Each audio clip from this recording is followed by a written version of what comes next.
Shalom Bapak Ibu Saudara-saudara, kiranya Bapak Ibu sehat hari ini di hari Kamis 18 Februari 2021. Seperti biasa, dari Bukit Sion Makale kami akan menyampaikan firman Tuhan sesuai panduan bacaan dari Gereja Toraja dari kitab Perjanjian Lama, dari kitab Daniel pasal 9. Daniel pasal 9. Sebelum membacanya, saya mengajak kita berdoa. Segala hormat, pujian, kemuliaan hanya bagi-Mu Tuhan, untuk segala berkat yang Tuhan berikan. Berkat-berkat yang tidak kelihatan, jaminan keselamatan kehidupan kekal, juga berkat-berkat yang kelihatan, kekuatan kehidupan materi, dan sebagainya. Terima kasih ya Tuhan, kami akan membaca, mendengar, merenungkan firman Tuhan. Kiranya Roh Kudus menolong sehingga firman Tuhan menjadi kekuatan bagi kami menjalani hidup, menjadi bimbingan, menjadi teguran dan koreksi bagi kami semua. Dalam nama Tuhan Yesus kami berdoa kepada Bapa di sorga. Amin. Daniel pasal 9 ayat 15-19. Oleh sebab itu, ya Tuhan Allah kami, yang telah membawa umat-Mu keluar dari tanah Mesir dengan tangan yang kuat dan memasyurkan nama-Mu. Seperti pada hari ini kami telah berbuat dosa, kami telah berlaku fasik. Ya Tuhan, sesuai dengan belas kasihan-Mu, biarlah kiranya murka dan amarah-Mu berlalu dari Yerusalem, kota-Mu, gunung-Mu yang kudus. Sebab oleh karena dosa kami dan oleh karena kesalahan nenek moyang kami, maka Yerusalem dan umat-Mu telah menjadi celah bagi semua orang yang di sekeliling kami. Oleh sebab itu, dengarkanlah ya Allah kami doa hamba-Mu ini dan permohonannya, dan sinarilah tempat kudus-Mu yang telah musnah ini dengan wajah-Mu, demi Tuhan sendiri. Ya Allahku, arahkanlah telinga-Mu dan dengarlah. Bukalah mata-Mu dan lihatlah kebinasaan kami dan kota yang disebut dengan nama-Mu. Sebab kami menyampaikan doa permohonan kami ke hadapan-Mu, bukan berdasarkan jasa-jasa kami, tetapi berdasarkan kasih sayang-Mu yang berlimpah-limpah. Ya Tuhan, dengarlah. Ya Tuhan, ampunilah. Ya Tuhan, perhatikanlah dan bertindaklah dengan tidak bertangguh. Oleh karena Engkau sendiri Allahku, sebab kota-Mu dan umat-Mu disebut dengan nama-Mu. Amin. Bapak, Ibu, Saudara-saudara, dari bacaan ini saya beri judul renungan, saat hanya Tuhan yang mampu menolong. Saat hanya Tuhan yang mampu menolong. Bapak, Ibu, Saudara-saudara, ada banyak situasi di hidup kita di mana orang lain bisa menolong kita. Dari masalah-masalah yang sepele, yang sederhana, yang mudah, sampai masalah-masalah yang pelik, yang sulit, yang berat. Sesama kita bisa menjadi penolong. Walau sebenarnya sebagai orang beriman, kita yakin bahwa Tuhanlah yang mengutus mereka untuk menolong kita. Tetapi Bapak, Ibu, Saudara-saudara, ada suatu saat di mana tak ada satu orang pun yang bisa menolong. Ada satu keadaan di mana tak satu orang pun yang bisa menolong. Dan hal inilah yang dialami oleh Daniel bersama orang-orang Yehuda yang dibuang ke Babel. Mereka dipaksa meninggalkan negerinya dan tinggal di negeri orang. Kota mereka, yakni Yerusalem, dihancurkan, kota yang mereka banggakan. Bahkan bait Allah, kebanggaan mereka, yang mereka cintai, tempat mereka menaikkan pujian dan doa Tuhan juga sudah diurutkan. Semua yang terjadi ini disadari oleh Daniel sebagai hukuman atas dosa dan perbuatan mereka kepada Tuhan. Mereka berontak kepada Tuhan. Mereka tidak taat kepada Tuhan. Umat Israel sudah dibebaskan dari Mesir ratusan tahun sebelumnya dan diberkati sedemikian baik oleh Tuhan. Tetapi mereka tetap tidak taat kepada kehendak dan perintah Tuhan, yang berakibat pada penghukuman Tuhan yang kini mereka alami. Tak ada yang bisa menolong mereka. Tak ada satu orang atau satu bangsa bisa mengembalikan mereka ke negerinya. Tak ada satu orang atau satu bangsa yang bisa membangun kembali bait Allah dan kota Yerusalem yang mereka cintai.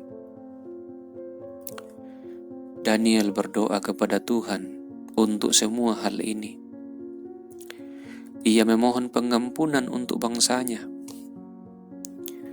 Ia memohon belas kasihan Tuhan untuk pemulihan bangsanya. Demikian jugalah kita, Bapak Ibu Saudara.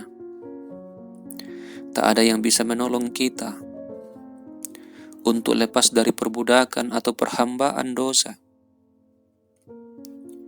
Terlalu sulit, terlalu berat. Dosa sering mengintip, menggoda kita tiap hari. Tak ada yang bisa menolong kita untuk lepas dari kebinasaan kekal di lautan api. Tak ada. Selain Yesus Kristus yang telah datang ke dunia. Ia datang karena tak ada yang bisa menolong manusia. Ia datang karena tak satu orang pun yang bisa menyelamatkan dirinya. Melalui perbuatan baiknya, melalui apa saja. Ia datang ke dunia untuk menyelamatkan umat manusia yang tidak bisa menyelamatkan dirinya. Karena itu bermohonlah secara pribadi kepada Dia, seperti Daniel bermohon kepada Tuhan. Seperti bangsa Israel di kemudian hari dikembalikan ke negerinya. Demikianlah kita orang percaya akan dikembalikan kepada hadirat Allah. Tinggal bersama dengan Dia selamanya. Dulu nenek moyang kita dibuang dari hadirat Allah. Terpisah dari hadirat Tuhan. Mati dan mengalami kesengsaraan dan penderitaan. Yang dampaknya sampai kini terus kita alami. Keturunannya, penderitaan dan kematian terus kita alami. Akibat dibuang dari hadirat Tuhan. Tak ada yang bisa menolong kita, tak ada satu orang atau satu bangsa. Hanya Allah sendiri yang bisa menolong kita. Dan firman Allah itu telah menjadi manusia. Ia datang ke dunia untuk membebaskan kita, untuk menolong kita dari perbudakan dosa, dari perhambaan dosa, untuk mengembalikan kita melalui pengorbanannya di kayu salib, mengembalikan kita kepada hadirat Tuhan. Dialah korban pendamaian kita. Dia rela menderita di kayu salib. Minggu-minggu ke depan ini kita memasuki minggu-minggu Prapaskah. Minggu-minggu mengenang penderitaan Kristus di kayu salib demi keselamatan umat manusia. Karena itu Bapak Ibu Saudara-saudara, biasakanlah setiap hari datang bermohon secara pribadi, mengaku dosa di hadapannya. Percayalah, di atas kayu salib Dia katakan sudah selesai. Penebusan dosa untuk umat manusia sudah Ia selesaikan. Ia yang tidak berdosa dibuat menjadi berdosa. Ia yang tidak layak dihukum sudah menjalani hukuman. Karena kasih sayang yang besar dari Tuhan Allah kita, Ia rela menderita di kayu salib. Bukan karena Ia berdosa, bukan karena Ia patut dihukum, bukan karena Ia layak dihukum, bukan karena Ia pendosa berat. Ia adalah Allah yang menjadi manusia sama seperti kita, tapi tak pernah Ia berdosa sama seperti kita. Ia datang untuk membebaskan kita. Karena itu Bapak Ibu Saudara, datanglah bermohon kepada Allah yang menolong kita. Dialah Allah yang sanggup menolong kita, satu-satunya yang bisa menolong. Tak ada yang lain. Datanglah secara pribadi, di kamar tidur, di kamar belajar, di mana saja. Kuncilah pintu dan berdoalah kepadanya. Yakinlah, karena Ia memang datang untuk mencari dan menyelamatkan kita yang hilang. Datang untuk menyelamatkan kita yang berdosa. Itulah tujuan kedatangannya, agar kita tidak binasa melainkan beroleh hidup yang kekal. Di dalam Dia ada kepastian, keselamatan, dan kehidupan.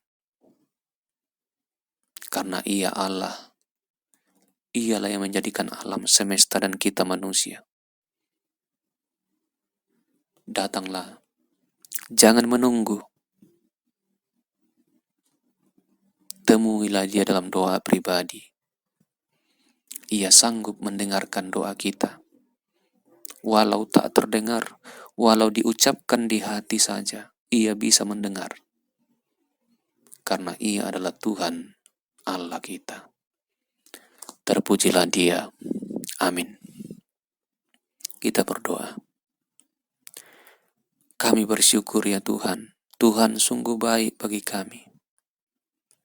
Kami manusia berdosa dan layak dihukum seperti orang Yehuda, seperti orang Israel. Dibuang dari tanah perjanjian. Kami layak dihukum sama seperti mereka. Tapi Kristus sungguh baik.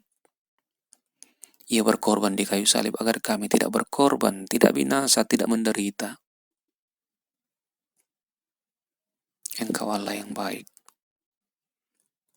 Berkatilah ya Tuhan negara kami, bangsa kami, berkatilah pemerintah kami, agar mereka memerintah dengan hikmat, untuk kesejahteraan, untuk keadilan sosial, kesejahteraan seluruh rakyat Indonesia. Vaksinasi sedang berjalan, kiranya berjalan dengan baik. Juga berdoa untuk sesama kami yang menderita, yang miskin, yang sakit karena COVID atau sakit karena hal yang lain. Pulihkan mereka, kuatkan mereka, dan hiburkan mereka yang berduka cita. Bapa di sorga, tolonglah kami satu persatu dalam kehidupan, pekerjaan, dalam rumah tangga, dalam tanggung jawab masing-masing. Engkaulah Allah kami, Engkaulah Tuhan kami. Kami berdoa kepada Bapa dalam nama Tuhan Yesus Kristus. Amin. Demikianlah Bapak Ibu Saudara renungan kita untuk hari ini.